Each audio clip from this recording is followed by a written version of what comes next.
après-midi à toutes et tous. Vous avez vu que nous avons un nouveau curé.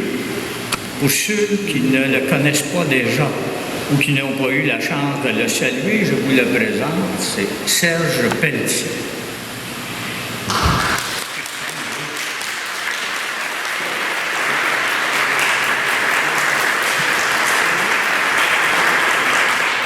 Attendez, j'ai pas rien dit encore, attendez-vous. Qui est maintenant l'unique curé pour toutes les paroisses de Saint-Hyacinthe. Il sera secondé par 2 vicaires d'expérience. Des chanoines à Port-Saint. En plus. Chanoine Yvon Alix, aussi recteur de la cathédrale, et le chanoine Daniel Courtemanche. En votre nom et au nom des paroissiens, je souhaite à Serge la bienvenue parmi nous, ainsi qu'à ses 2 vicaires. Bienvenue, Serge. Merci tout le monde. C'était très gentil comme accueil. Je vais avoir l'occasion de me présenter un peu plus durant l'homélie et faire même un lien avec l'Évangile. Mais pour l'instant, on va placer le Seigneur au centre de l'attention, et de l'Assemblée en se signant de la croix au nom du Père, du Fils et du Saint-Esprit. Que le Dieu des promesses et de l'espérance vous accorde la grâce et la paix. Béni soit Dieu, maintenant et toujours. Beaucoup de chaleur, beaucoup de gens qui sont en vacances. On m'a dit en arrière, quelques-uns, que leurs vacances sont terminées. Peu importe, aujourd'hui, ensemble, on va se laisser accueillir par le Seigneur. Beau temps, mauvais temps, il est là. Beau temps ou mauvais temps, il a une parole à nous donner. Alors, on va se mettre à son écoute ce soir ensemble.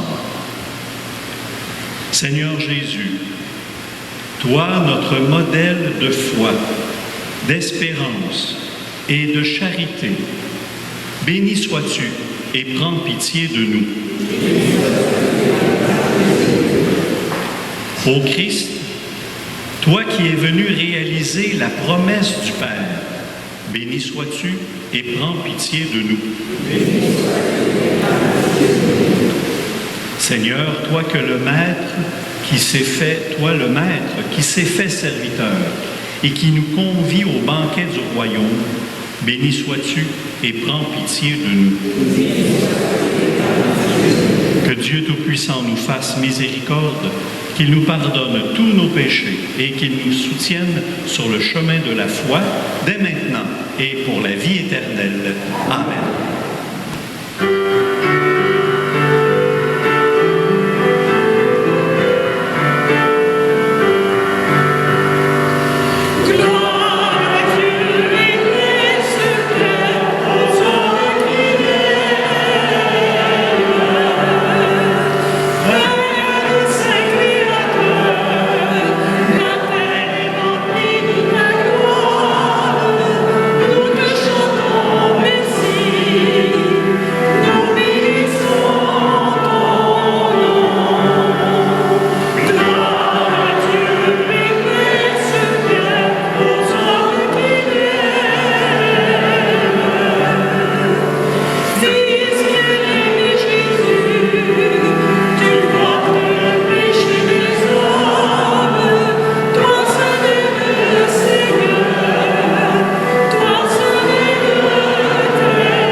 Comme l'enseigne l'Esprit Saint, nous pouvons déjà t'appeler du nom de Père. Fais grandir en nos cœurs l'esprit d'adoption filiale, afin que nous soyons capables d'entrer un jour dans l'héritage qui nous est promis. par Jésus le Christ, ton Fils, notre Seigneur, qui vit et règne avec toi dans l'unité du Saint-Esprit, Dieu pour les siècles des siècles. Amen.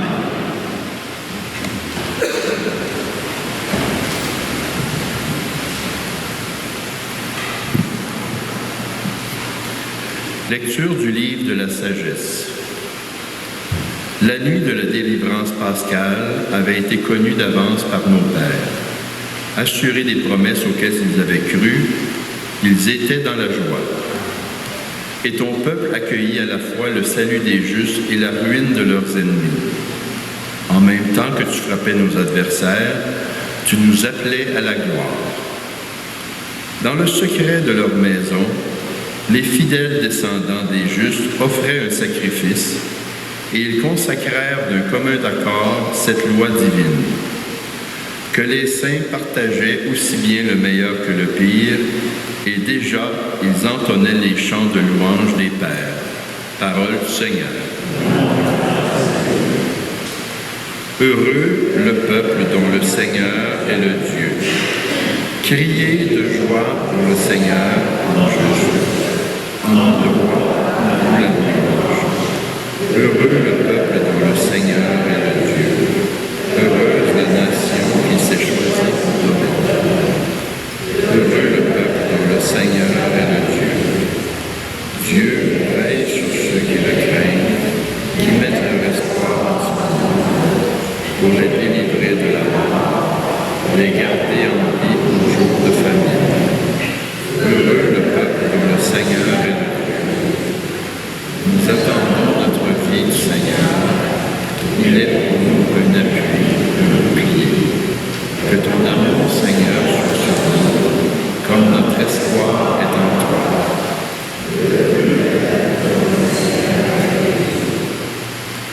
Lecture de la lettre aux Hébreux. Frères, la loi est une façon de posséder ce que l'on espère, un moyen de connaître des réalités qu'on ne voit pas. Et quand l'Écriture rend témoignage aux anciens, c'est à cause de leur foi. Grâce à la foi, Abraham obéit à l'appel de Dieu. Il partit vers un pays qu'il devait recevoir en héritage, et il partit sans savoir où il allait. Grâce à la foi, il vint séjourner en immigré dans la terre promise, comme en terre étrangère. Il vivait sous la tente, ainsi qu'Isaac et Jacob, héritiers de la même promesse, car il attendait la ville qui aurait des vraies fondations, la ville dont Dieu lui-même est le bâtisseur et l'architecte. Grâce à la foi, Sarah, elle aussi, malgré son âge, fut rendue capable d'être à l'origine d'une descendance, parce qu'elle pensait que Dieu est fidèle à ses promesses. C'est pourquoi, d'un seul homme, déjà marqué par la mort, a pu naître une descendance aussi nombreuse que les étoiles du ciel et que le sable au bord de la mer, une multitude innombrable. Parole du Seigneur.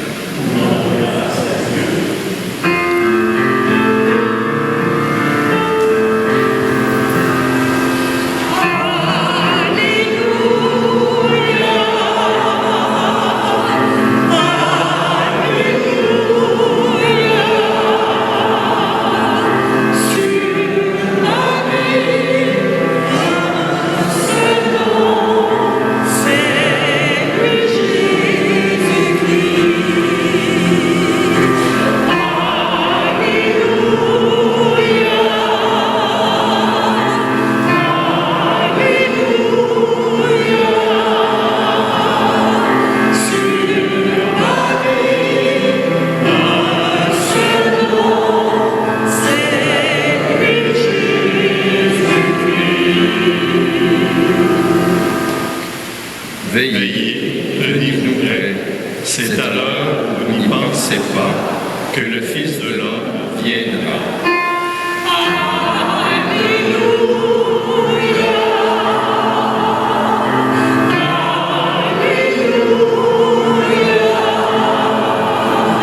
Sur la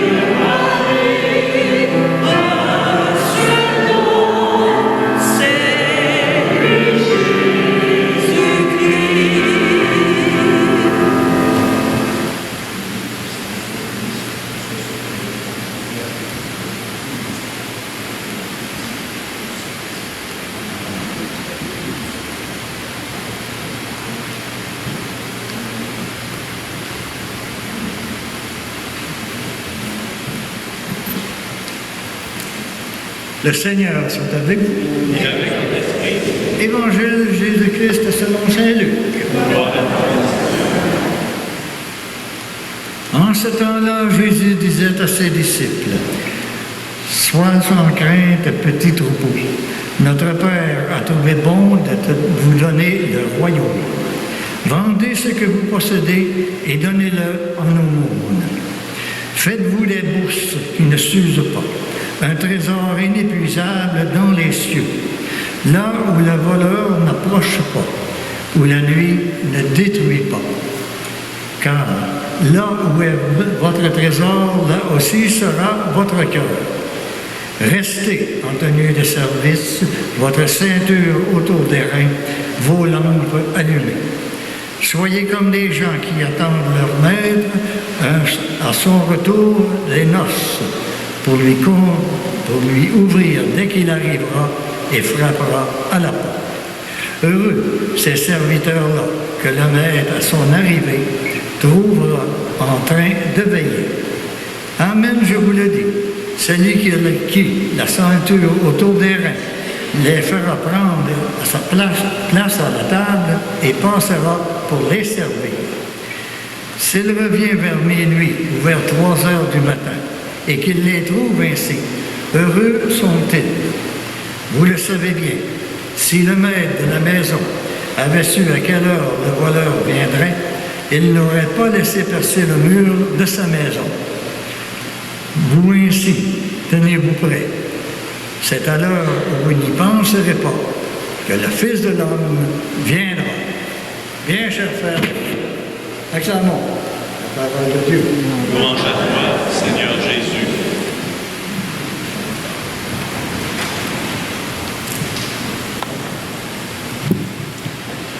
Alors, je me présente bien simplement pour que vous appreniez un peu à me connaître. Michel le dit, Serge Pelletier. Et oui, il y a de la parenté avec Jean Pelletier, que vous avez connu, qui a demeuré ici pendant un bon bout de temps. C'est mon cousin Germain. Parfois, les gens nous mélangent. C'est pas un affront, au contraire. Je suis honoré qu'on me mélange avec mon cousin Jean. Je suis aussi le cousin de Robert Pelletier, que certains d'entre vous ont connu. Il a été curé longtemps Sainte-Madeleine, oui, par là-bas. C'est le même lui qui m'a baptisé. On était 3 cousins germains dans la famille des Pelletier qui sont devenus prêtres. Je suis le 5e d'une famille de 6 enfants. J'ai grandi, moi aussi, à Saint-Hugues. Et je suis le mouton noir de la famille. Puis vous allez voir, c'est vraiment ça. Mon grand-père était forgeron, mon père était soudeur, mon frère est soudeur machiniste, pas moi. Mon grand-père était pompier, mon père était pompier, mon frère était pompier. Non, ça n'a pas pogné avec moi. Moi, j'ai pris complètement un autre chemin. D'ailleurs, je voulais devenir infirmier pendant mes études à l'université. Jusqu'à temps que je me rende compte que j'avais peur des aiguilles puis du sang. Ça a mis fin à ma carrière de ce côté-là, tellement que j'ai dû prendre une année sabbatique pour me réaligner dans mon choix de vie.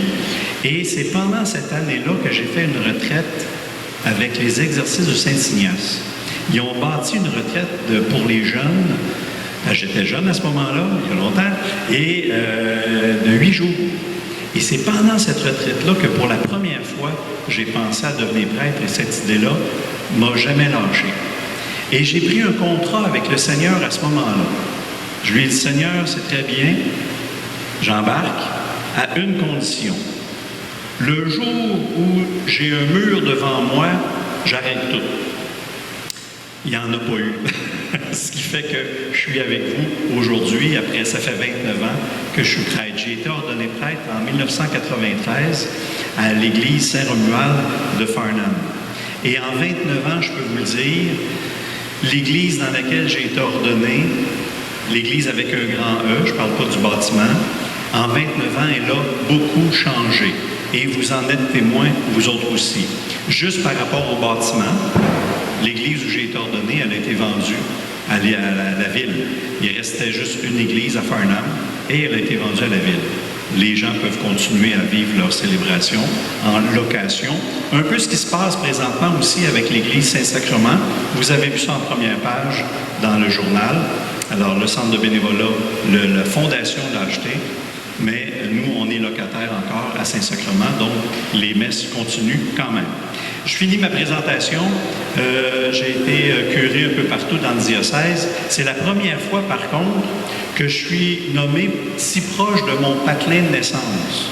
Et c'est une grande joie parce que je retrouve plein de monde, des anciens amis du primaire, du secondaire, plein de gens là, qui connaissent ma famille aussi, qui connaissent mon père, ma mère. Alors, c'est vraiment une joie d'être ici avec vous autres. J'ai fait un peu plus tard aussi une maîtrise en missiologie. Pas pour la mission à l'extérieur, mais pour la mission ici au Québec. Et j'ai beaucoup aimé ces études-là. Mais entre cette parenthèse-là d'études, j'ai toujours été curé. Et c'est ma joie. Je suis très, très heureux comme curé de paroisse. J'ai bien pensé quand j'étais plus jeune à devenir missionnaire, ou bien non, à devenir, non pas moine par exemple, j'ai aucun appel à la vie monastique, mais devenir membre d'une communauté comme les franciscains, tout ça. Mais mon bonheur, c'est d'être curé de paroisse. Et j'aimerais en profiter aujourd'hui à partir d'une phrase de l'Évangile pour me présenter, mais sous un autre angle, un peu plus profondément.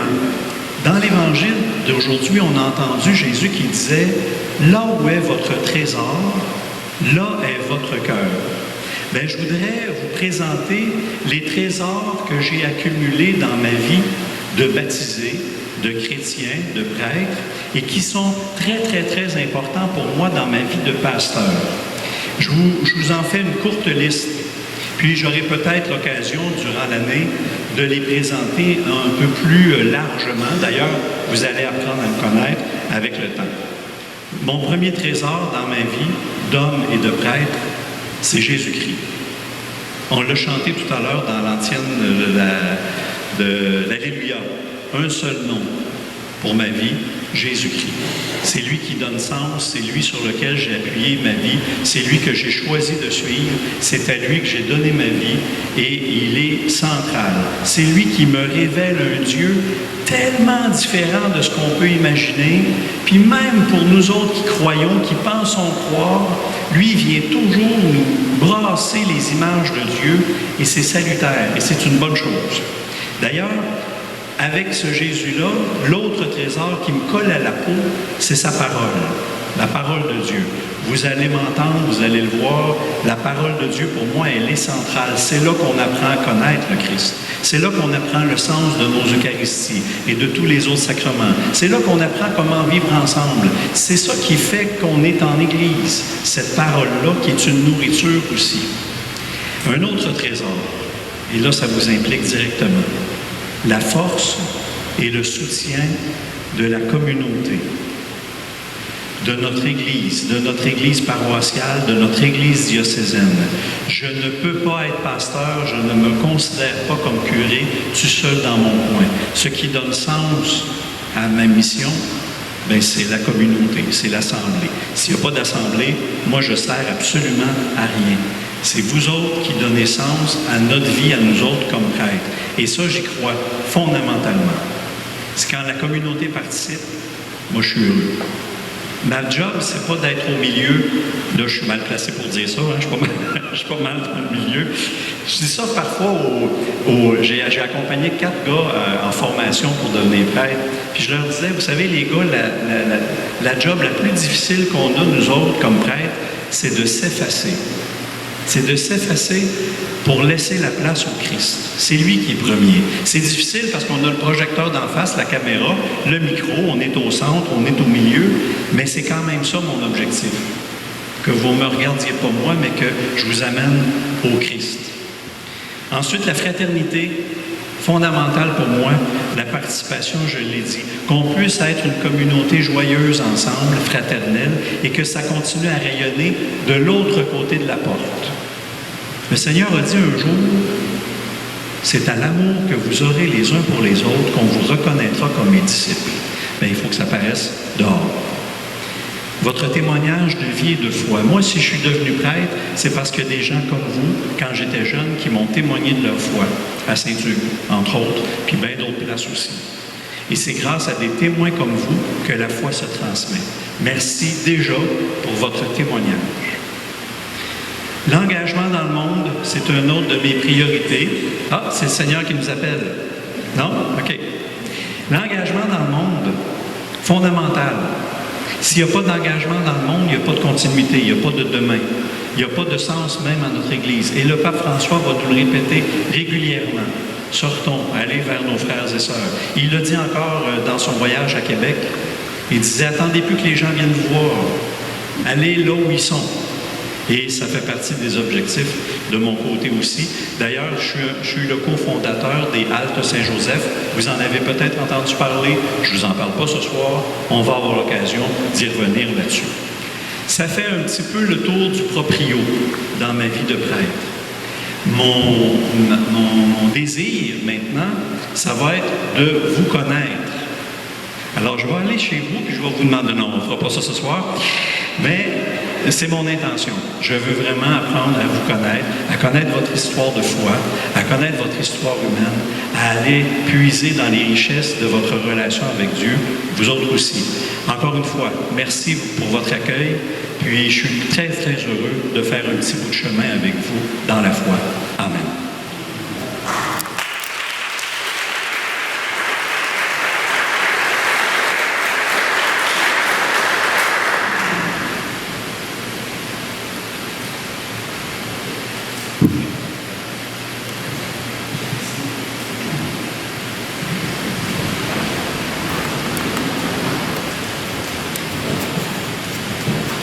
C'est le Christ qui est au centre dans notre rassemblement. Redisons-lui notre foi. Je crois en Dieu, le Père, Créateur du ciel et de la terre, et en Jésus-Christ, son Fils unique, notre Seigneur, qui a été conçu du Saint-Esprit, est né de la Vierge Marie, a souffert sous le scandale, a été crucifié, est mort et a été enseveli, est descendu de l'enfer. Le troisième jour est ressuscité des morts, est monté aux cieux, est assis à la droite de Dieu le Père puissant, d'où il viendra juger les vivants et les morts. Je crois en l'Esprit Saint, à la Sainte Église catholique, à la communion des saints, à la rémission des péchés, à la résurrection de la chair, à la vie éternelle. Amen. Le Seigneur nous appelle à rester en tenue de service. Présentons-lui les nombreux besoins de notre monde afin que la paix et l'espérance grandissent de plus en plus en vue du royaume des cieux. Que ton amour soit sur nous comme notre espoir est en toi. Pour les personnes déçues par la vie et qui ont besoin de retrouver la confiance et la guérison, prions le Seigneur. Que ton amour soit sur nous comme notre espoir est en toi. Pour les autres et les vacanciers qui perçoivent chez l'autre une personne à découvrir, à servir et à aimer, prions le Seigneur. Que ton amour soit sur nous comme notre espoir est en toi. Pour les victimes de la guerre et de toute forme de violence, prions le Seigneur. Que ton amour soit sur nous comme notre espoir est en toi. Pour les membres de nos communautés qui gardent leur lampe allumée dans la joie d'accomplir la volonté de Dieu au quotidien, prions le Seigneur. Que ton amour soit sur nous comme notre espoir est en toi. Seigneur, nous te présentons aussi toutes les intentions personnelles que nous avons au fond de nous, même celles que nous n'arrivons pas à exprimer. Toi, tu les connais. Tu connais nos soupirs. Tu connais nos larmes. Que ton amour soit sur nous comme notre espoir est en toi. Dieu, source de toute bénédiction, accueille favorablement la prière de ton Église qui espère sans relâche dans la joie du retour du Maître. Soutiens-la et fais-la progresser dans la foi et la charité. Nous te le demandons par Jésus, qui vit et règne avec toi dans l'unité du Saint-Esprit, maintenant et pour les siècles des siècles. Amen.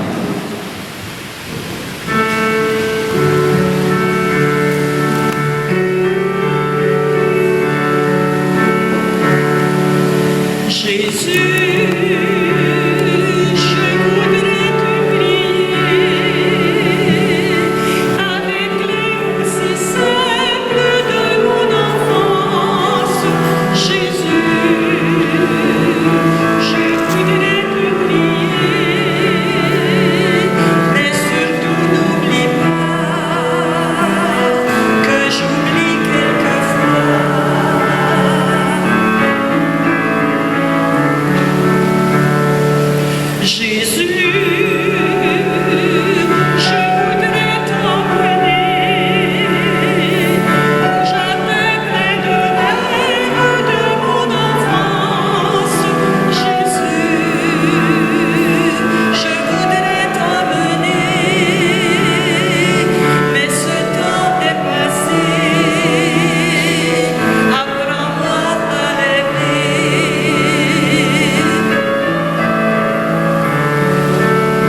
offrir le sacrifice de toute l'Église pour la gloire de Dieu et le salut du monde. Accueille favorablement, Seigneur, ces présents que dans ta miséricorde, tu as donnés à ton Église pour qu'elle puisse te les offrir. Fais qu'ils deviennent, par ta puissance, le sacrement de notre salut, par le Christ, notre Seigneur. Amen. Le Seigneur soit avec vous. Élevons notre cœur. Rendons grâce au Seigneur notre Dieu.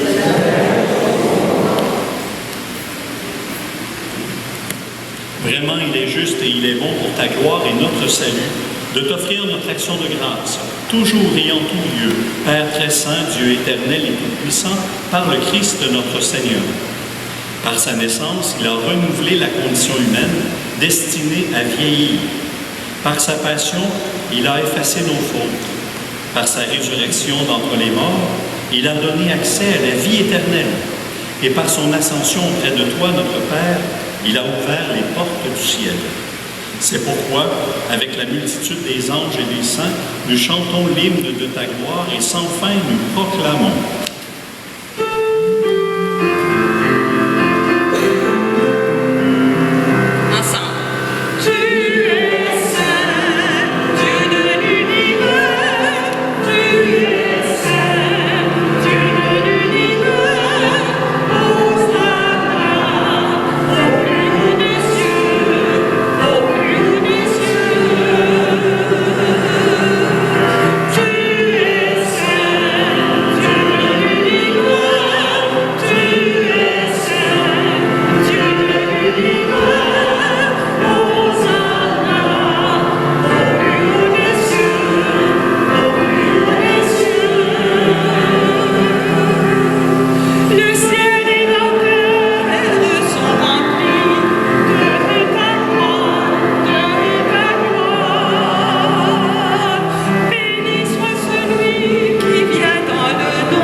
Nous voici rassemblés devant toi, et dans la communion de toute l'Église, nous célébrons le jour où le Christ est ressuscité d'entre les morts.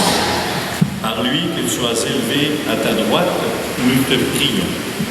Sanctifie ces offrandes en répandant sur elles ton esprit, qu'elles deviennent pour nous le corps et le sang de Jésus le Christ, notre Seigneur. Au moment d'être livré et d'entrer librement dans sa passion, Jésus prit le pain.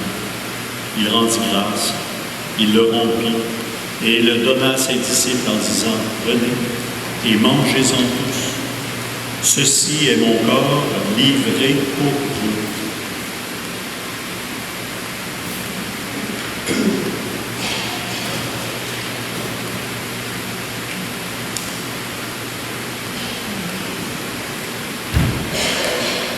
De même, après le repas, il prit la coupe. De nouveau, il rendit grâce et la donna à ses disciples en disant « Prenez et buvez-en tous, car ceci est la coupe de mon sang, le sang de l'alliance nouvelle et éternelle qui sera versé pour vous et pour la multitude en rémission des péchés.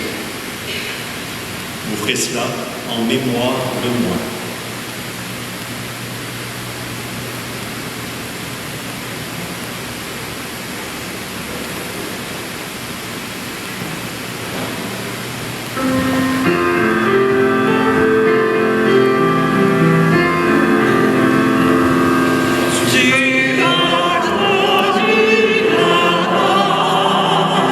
Tu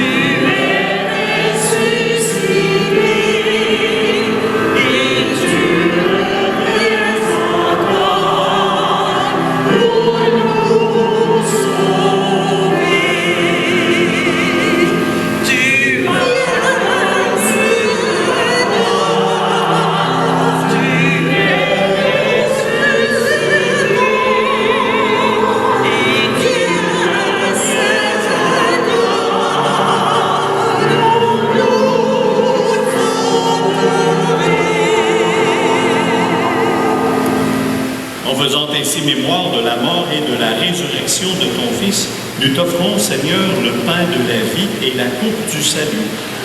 Et nous te rendons grâce, car tu nous as choisis, tu nous as estimés dignes de nous tenir devant toi pour te servir.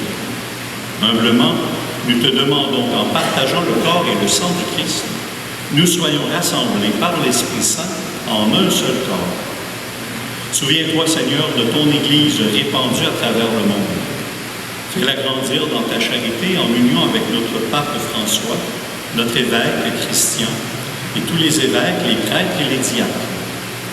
Souviens-toi aussi de nos frères et de nos sœurs qui se sont endormis dans l'espérance de la résurrection, en particulier de Julien Paquet, Janine Labbé Paquet, Jean-Guy Pellerin, Maryse Cabana et tous ceux et celles qui nous ont laissés.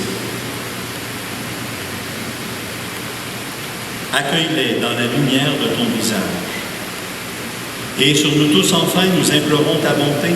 Permets qu'avec la Vierge Marie, la bienheureuse Mère de Dieu, avec Saint Joseph, son époux, les apôtres, Sainte Eugénie et tous les saints et saintes qui ont fait ta joie au long des âges, nous ayons part à la vie éternelle et que nous chantions ta louange et ta gloire par ton Fils Jésus le Christ. Par lui, avec lui et en lui, à toi, Dieu le Père puissant, dans l'unité du Saint-Esprit, tout honneur et toute gloire, pour les siècles des siècles. Amen. C'est grâce à Jésus si nous pouvons nous tourner devant Dieu en toute familiarité, en pouvant l'appeler Père, ensemble. Notre Père, qui es aux cieux, que ton nom soit sanctifié, que ton règne vienne, que ta volonté soit faite sur la terre comme au ciel. Donne-nous aujourd'hui notre pain de jour. Pardonne-nous nos offenses, comme nous pardonnons aussi à ceux qui nous ont offensés. Et ne nous laisse pas entrer en tentation, mais délivre-nous du mal. Délivre-nous de tout mal, Seigneur, et donne la paix à notre temps. Par ta bonté, soutenue par ta miséricorde, nous serons libérés de tout péché, à l'abri de toute épreuve, nous qui attendons que se réalise cette bienheureuse espérance, l'avènement de Jésus le Christ, notre Sauveur. Car c'est à toi qu'appartient le règne, la puissance et la gloire, pour les siècles des siècles. Seigneur Jésus, un jour tu as dit à tes apôtres, je vous laisse la paix, je vous donne la paix. Ne regarde pas le péché, mais la foi de ton Église, pour que ta volonté s'accomplisse. Donne-lui toujours cette paix et conduis-la vers l'unité parfaite, toi qui règnes pour les siècles des siècles. Et que la paix du Seigneur soit toujours avec vous.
Voici celui qui enlève les péchés du monde.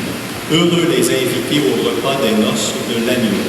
Seigneur, je ne suis pas digne de te recevoir, mais seulement une parole, et je serai guéri.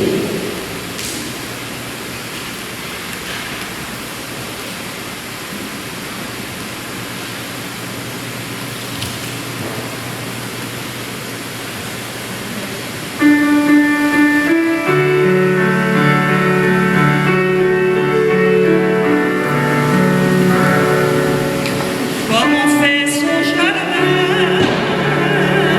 au début de l'été, comme on sème le grain dans la terre de mai, posons dès le matin au cœur du jardinier le travail de nos mains et notre goût d'aimer. Comme on fait son jardin, et que Dieu soit toujours au cœur de nos maisons, comme le fait l'amour au cœur de nos chansons, et que Dieu soit toujours au cœur de nos maisons, comme le fait l'amour au cœur de nos chansons.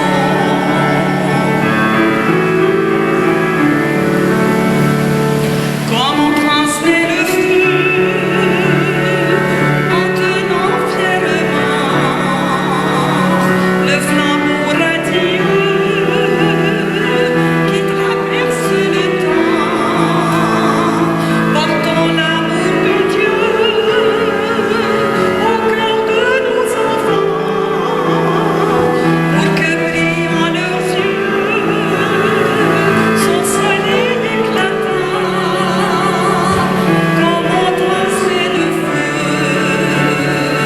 et que Dieu soit toujours au cœur de nos maisons, comme le fait l'amour au cœur de nos chansons, et que Dieu soit toujours au cœur de nos maisons, comme le fait l'amour au cœur de nos chansons.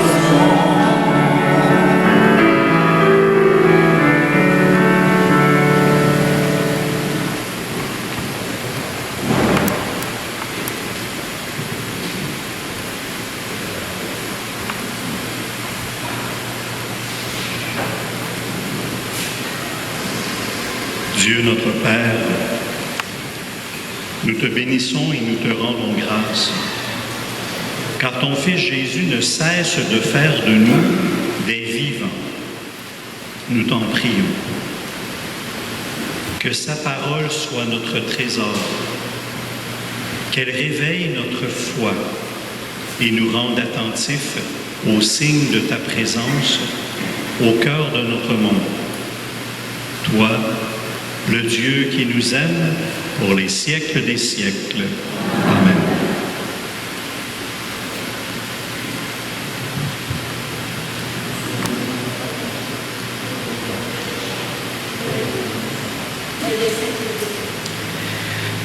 Alors nous recommandons votre prière, M. Léo Bousquet, décédé à l'âge de 81 ans. Il est décédé subitement à l'Hôtel-Dieu le 3 août dernier.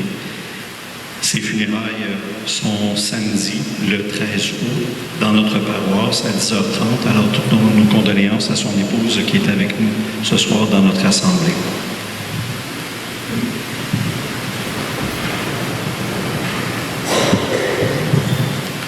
Le Seigneur soit avec vous. Que Dieu Tout-Puissant vous accompagne cette semaine, qu'il vous aide à prendre soin les uns des autres et qu'il vous bénisse au nom du Père, du Fils et du Saint-Esprit. J'ai oublié de vous dire, j'aime beaucoup chanter. Il faut juste que je fasse attention pour ne pas écorcher l'oreille de Denise puis de Francine. Allez, dans la paix du Christ.